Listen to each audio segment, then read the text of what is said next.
Welcome to my latest video. This one is on another classic sports car from sort of my childhood. This is the Alfa Romeo Spider.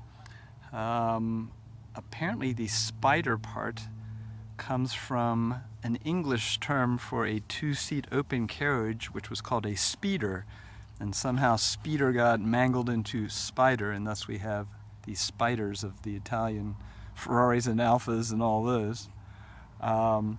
This happens to be a 1986 model.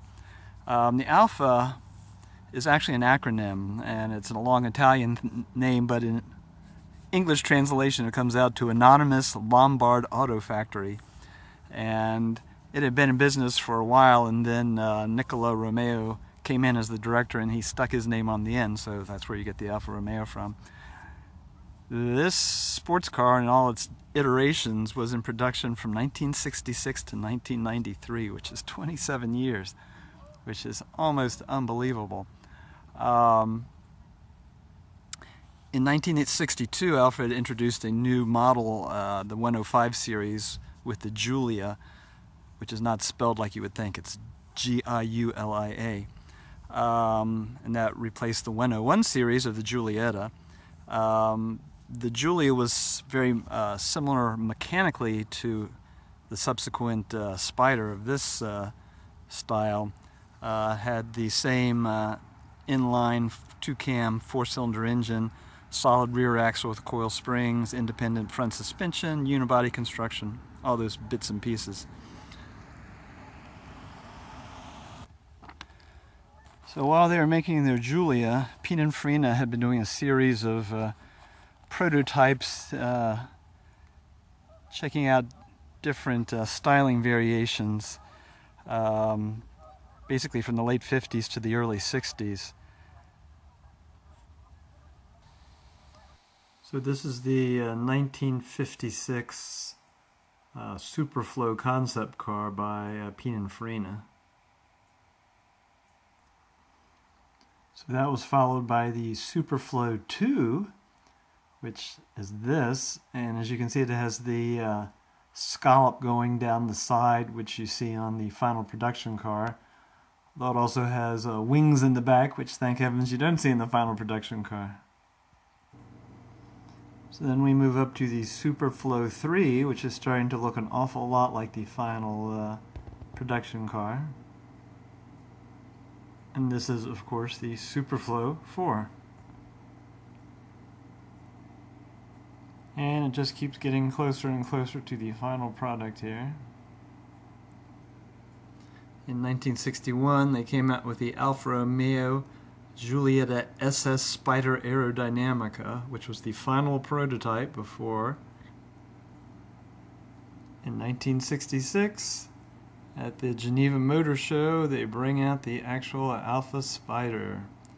And that's what it looked like at the time.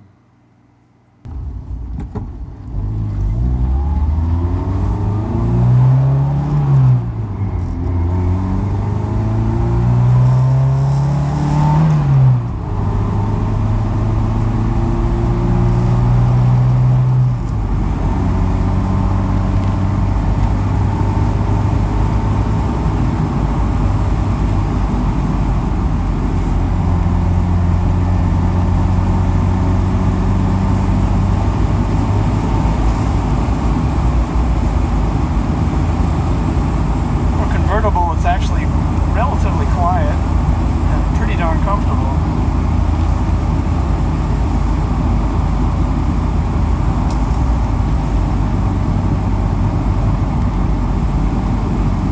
The steering is surprisingly heavy at very low parking speeds, but once you get going it's absolutely fine.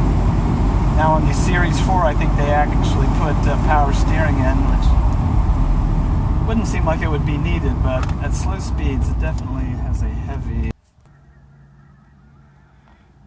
So finally in 1966 at the Geneva Motor Show they introduced the Series 1 Spider called the Spider 1600.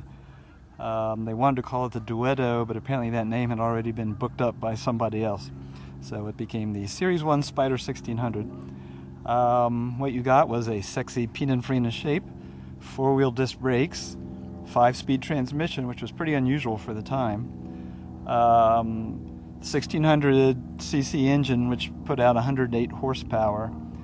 But it was a pretty pricey car. It was $3,950, which is basically $4,000, which is about the same price as a Lotus Elan at the same time, and about $1,300 more than an MGB. And the original Series 1 Spider is the car that you see on the Dustin Hoffman movie, The Graduate, and it had the classic boat tail on it.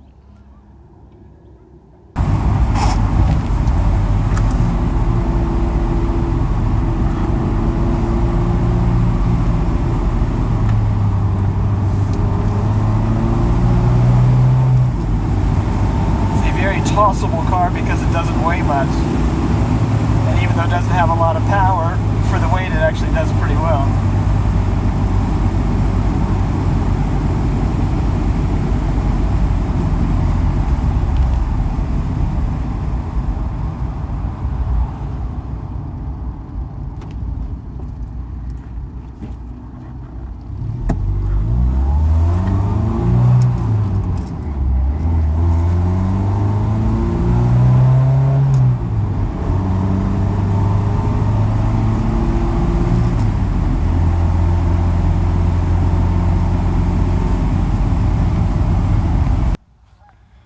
So in 1968, they upped the engine to 1779 cc's, which moved the horsepower from the previous 108 up to a whopping 116, and they called it the Alfa Romeo 1750 Spider Veloce.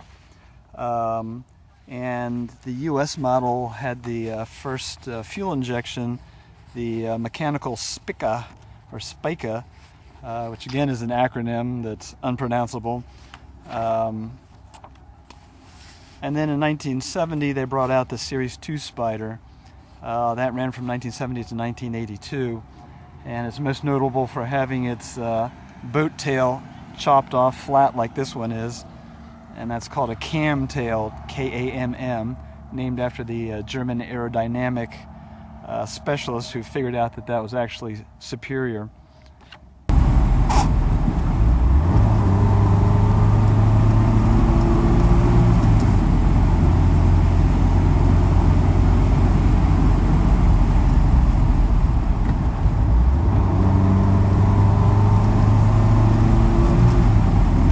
Cars are well known for slow synchros, especially second and third, and this car is no different. You have to take your time shifting it. Apparently the synchros were designed by Porsche, so everybody's wondering if Porsche was trying to sabotage Alfa Romeo.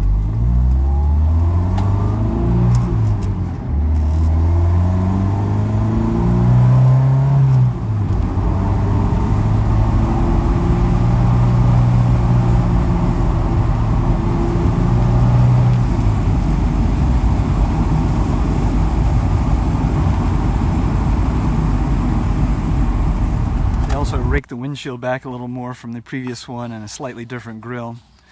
1971 they upped the displacement to 1962 cc's, and it was now called the 2000 Spider Veloce. In 1974 they did a Targa top variant, but they only produced about 2,000 of those. And they started putting bigger and bigger bumpers on the car for the US laws. Finally in 1982 we get the Series 3 Spider. That lasted from 82 to 89, and this is a Series 3 Spider. Now they've gone to Bosch electronic injection instead of the mechanical previous one. And in 1983 they put black rubber bumpers on and a spoiler on the rear. In 1986 they added a Quadrifoglio Verde, the green four-leaf clover version, which was the upmarket car, with leather upholstery, alloy wheels, side skirts, all that kind of stuff. They also had a more basic version called the Graduate, which is what this is, where you had roll-up windows and a vinyl top, although this is a fabric top.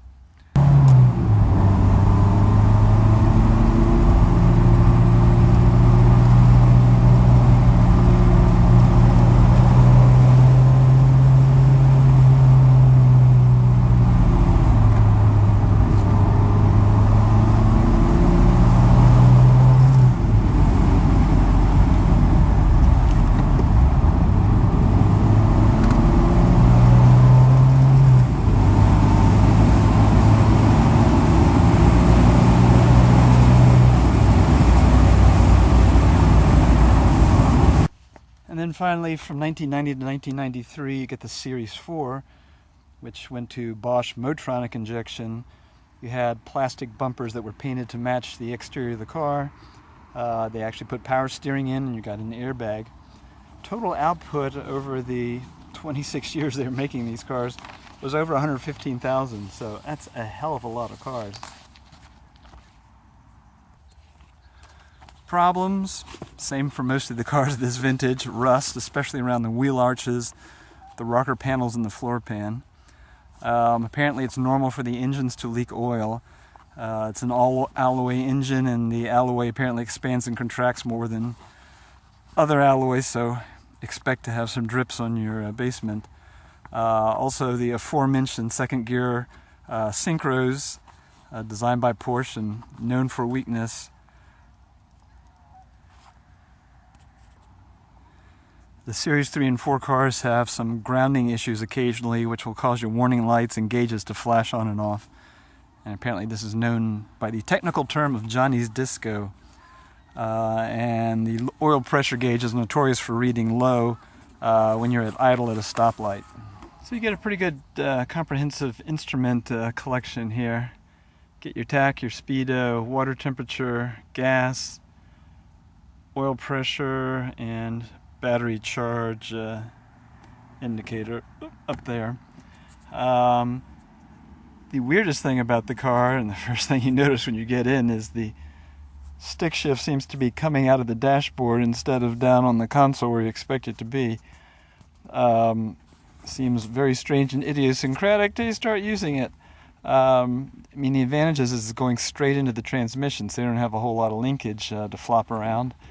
And it's just a regular first, second, third, fourth, fifth, and then reverses down to the right.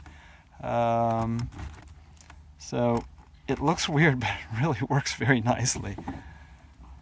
So how hard is it to put the top down on this car? I'll try and do it one-handed. It's incredibly complicated. You flip a sun visor down and pull a thing there, flip the sun visor down, pull a strap there, and you reach in the middle and pop it up, and boop, it's down.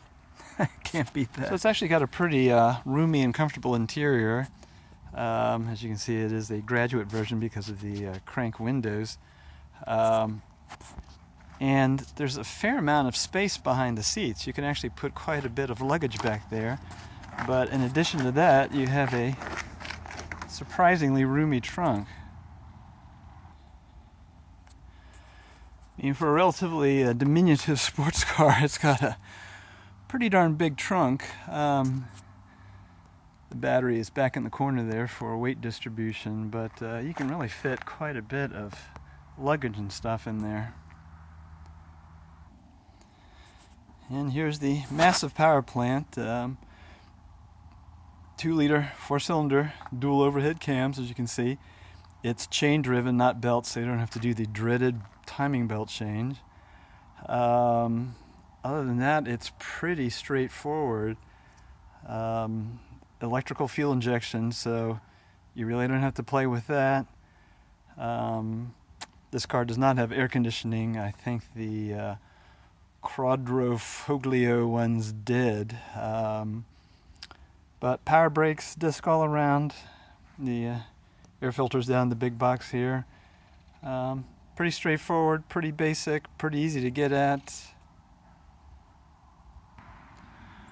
So that's the Spider story. I mean, pretty impressive for a car that was produced for 26 years. The styling was so timeless that it looked good all through its lifespan. I will comment that since this is a graduate, it should have steel wheels, but someone has put the alloys on here at some point in its lifetime.